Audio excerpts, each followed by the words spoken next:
Hey, what's going on? It's Rick here. We're going to do something a little bit different today because I'm going to talk about 4 different headsets for next-gen consoles. This is kind of my short list here because with the release of the PS5 and the Xbox Series X, I was really on the hunt for a good wireless headset, and I came up with these 4. Now, I've got the good, the bad, and the ugly here.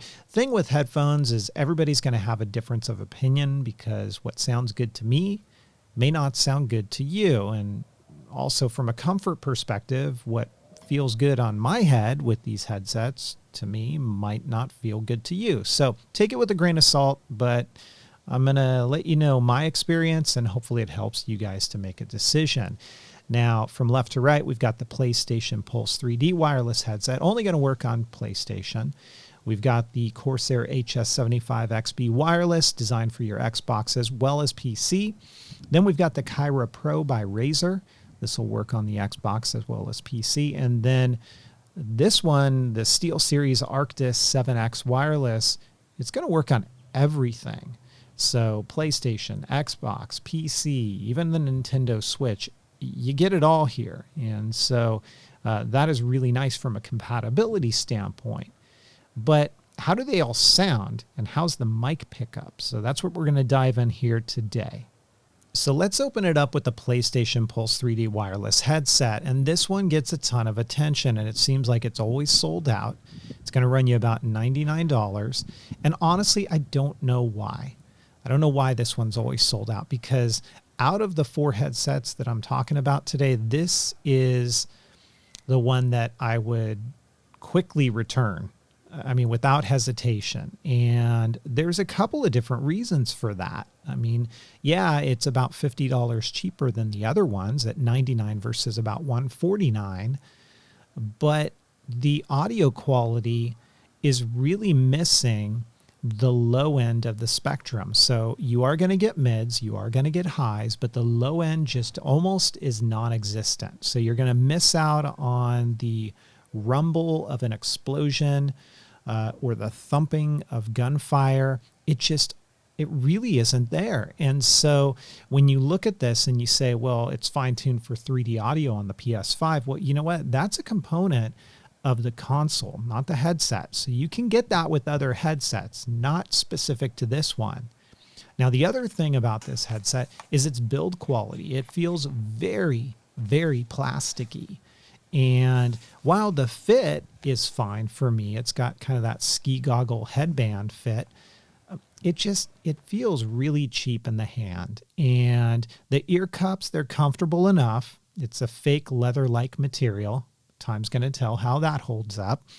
But the microphones, as you see right there, they're built into the headset, those little pinholes. Mic pickup isn't good. It really isn't. You sound distant. You sound far away, almost like you're talking into a tin can. And it just can't replicate what a good old-fashioned boom arm can do. And so mic pickup just isn't great. All the controls are on the headset. I find them very difficult to navigate and to find when you're playing a game. The plus side is because it's a first-party headset, you're going to see all of those controls replicated on your screen. So press volume up, you see it on the screen. Press mute, you see it on the screen. But it's not enough, quite frankly, because the poor headset mic pickup combined with the lack of a low end really makes this a hard pass for me. So then that brings us to the Corsair HS75XB wireless. And we kind of take a turn here because now we're talking about the Xbox. This will not work on PlayStation. The other PlayStation headset is at the very end of this video in that Arctis 7X, so stay tuned for that one. But this one, the Corsair HS75XB wireless, as you'll notice, it has a really different kind of look to it. It doesn't scream, I'm a gamer headset. And that's not necessarily a bad thing. The other thing you'll notice is on the badging, it says Dolby Atmos. And the reason why is because normally on your Xbox, you would need to go to the App Store and purchase a Dolby Atmos license, which usually I want to say is about $15. With this headset, it is pretty much automatically enabled out of the box once you download the Dolby Atmos app on your Xbox. it recognizes the headset and enables it for you. So you do have the capability to adjust the EQ and a few other things on this headset. Now, I will mention this is using 50 millimeter drivers, which this headset is super bass heavy, too bass heavy for me. And so mids as well as highs are there, but they really get drowned out with the lows, and almost to a point to where it was a bit uncomfortable for me. It just, the bass was too much. And sure, Dolby Atmos can help a little bit with that in your EQ settings, but ultimately I found that it was just way too much and overbearing. Now, you'll see the build quality here, really nice, I gotta say. A mix of plastic and metal. It's a bit heavier, but it was pretty darn comfortable, I gotta admit. And all of the controls were pretty intuitive. So volume up, volume down, your mute, your game chat, all of them were easy to get to. The mic that you'll see in a minute here is detachable. And when it is attached, I mean, it sounded great. It sounded really good. No one complained about the voice pickup or the pattern or the isolation, and I have no complaints on that front. But where I do say there's a problem is that this headset utilizes Xbox wireless technology. There's no USB dongle to plug in, and what I found is that by doing that, it sounds simple and it sounds like, oh, that's a great thing. But the problem I ran against was disconnects of the headset from the Xbox, even after doing firmware updates, a lot of crackling noises, a lot of static and popping, and even from time to time, freezing of my Xbox. And I can only assume that's because it's using the same wireless technology as the Xbox and not a separate dongle that plugs in the back. So for that reason, that one's going back as well. Too bass heavy, as well as those disconnects, crackling and popping. Which brings us to the Razer Cairo Pro. And this one also uses the Xbox wireless technology, so there is no dongle to plug in. And I'll let you know, this also has the capability to use Bluetooth, so you can connect it to your phone and listen to music while you're gaming or doing things like that.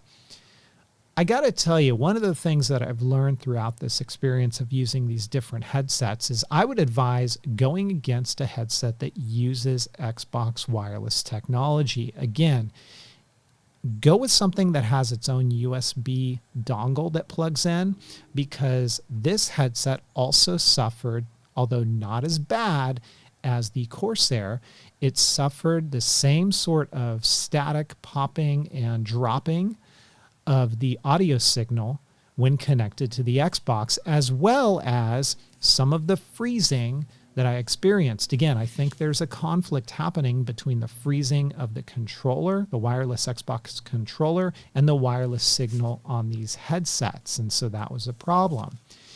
Fit-wise, I found the pressure to be a bit heavy on my ears. So it really clamped down on my ears and made it uncomfortable after a good 30 minutes of play. So it was a little bit too tight around my head, and it wasn't desirable at all. Control-wise, everything worked as expected. So volume up, volume down, easy to get to.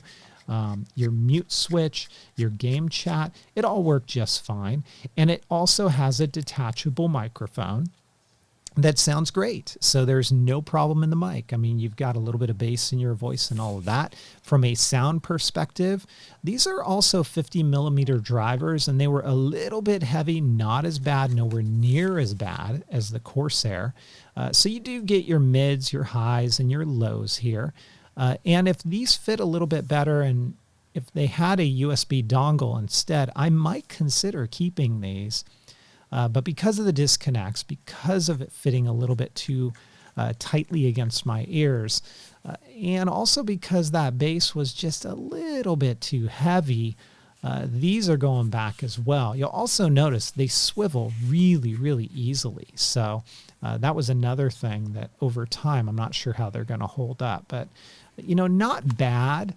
You've got LED lighting along the side that you can turn on and off. And the unique thing about this headset is it's got its own app on the Xbox store, so you can adjust your EQ settings there. But ultimately, these are going back for me as well, just because I don't want to deal with the disconnects and a little bit heavier bass on the low end that would drown out some of the sounds when compared to what we're going to talk about next here. And that would be the SteelSeries Arctis 7X wireless headset that works on all platforms. And this is the one I'm keeping. I'll let you know right now. Trust me, they're not perfect. They really aren't. I've seen some things online that say that there's some durability issue questions that come up with this brand, and only time's going to tell on that. But ultimately, this is the headset I've decided to keep for a number of reasons. First off, they are extremely comfortable. The padding on these is the most comfortable out of all of the ones that I've shown you today. The ski band head kind of strap works fine for me. There's not too much pressure that goes against my ears. Now, yes, these are 40 millimeter drivers, so you're not going to get as hard as a low end or an oomph that you would with the Corsair and the Razer. But you know what? After using them for a little while and making some adjustments to the EQ settings, which by the way, you can only do on PC, which is kind of a bummer. So that could be a deal breaker for many of you. But after making some adjustments, they sound really, really good. And positional audio for me, playing Destiny, playing Call of Duty, it works just fine. And again, the flexibility to be able to use this on Xbox as well as PlayStation is an added bonus, and it sounds phenomenal. Your mic pickup, it sounds great. It's not as deep and not as rich as, let's say, the Corsair or the Razer, but it's definitely not bad, and it sounds really good in its own right. And because of this, right here, this little USB dongle that you're going to plug into an extension cord that comes with it and plug it back into your console, you can switch between Xbox and USB for when you need to connect to your PlayStation and whatnot. But because of this, I experienced zero crackling, zero drops, zero lockups. It was flawless. And that's why I say, at the very least, be looking for a headset that has its own USB dongle. And while it may be tempting to go with something that says it's integrated into the system itself, like those two that I showed you for Xbox, the trade-off isn't worth it, in my opinion. So again, I think it's a really good headset. It's extremely comfortable. It's a mix of plastic and metal. All of the dials are along the side that you'll see in a moment here. And then, of course, you can adjust the strap with the Velcro there to make it a little bit tighter on your head. It's got a retractable microphone. You've got your volume dials, your chat mix dial for Xbox. You can't do it on PlayStation, not with this headset. The headset does swivel. It's not super loose like the Razer headset was. And these are not infinite scroll wheels, so they do top out. For the game chat, you're going to feel the middle point or the midpoint. You've got your power button here that's going to cycle it on and off. And then, of course, for your volume and your mute, you've got those buttons on the other side. These were extremely easy for me to get to and didn't take any practice at all. I always knew what I was navigating to. Now, these don't get exceptionally loud. Now, I find that I'm playing with them turned up to maybe about 90 to 95%, which is okay, but it does take some getting used to, because I'm like, why do I have to crank them that high for them to sound equally loud when compared to the other headsets? So that's kind of a negative. The microphone, it's hidden on the inside. It always tends to curl up like you see here. So that's also a bit of a negative. You got to fiddle with it to get it just right. And if you don't go into your PC and adjust the microphone settings there, it's going to pick up a lot of background noise. I find that I have to turn it down to about halfway to really isolate the sounds. So a couple of trade-offs there with the mic, as well as the volume maybe not getting as loud as I'd like it to when you're cranking it to 90, 95%. But other than that, this one is a keeper. Durability, I'm only going to know as time goes on here. But I'll tell you what, I'm going to be on the lookout for the Arctis 7P, which is designed for the PlayStation, because I like this so much. Yeah, I can switch between my PlayStation and Xbox, but rather than have to unplug and replug every time, I'm going to try to find the 7P. They seem to be really hard to get a hold of right now. Look, sound, headphones, it's going to be different for everybody. Feel free to ask me questions down below. I'll do my best to help answer them. At the end of the day, the SteelSeries Arctis 7X is the one to go with. Multi-platform, it's the way to go. If you only have an Xbox, you can certainly get it for that. You can get the 7P for your PlayStation if you only have that. But if you've got the 7X and you want multi-platform, go that way. I don't think the trade-off is worth it on the two that you see in the middle with the drops and the connection issues. And then the Pulse 3D, unless you really want first party, I'd pass on it. So hopefully you guys liked the video. If you did, please give it a thumbs up. Don't forget to hit subscribe, and I will catch you guys next time.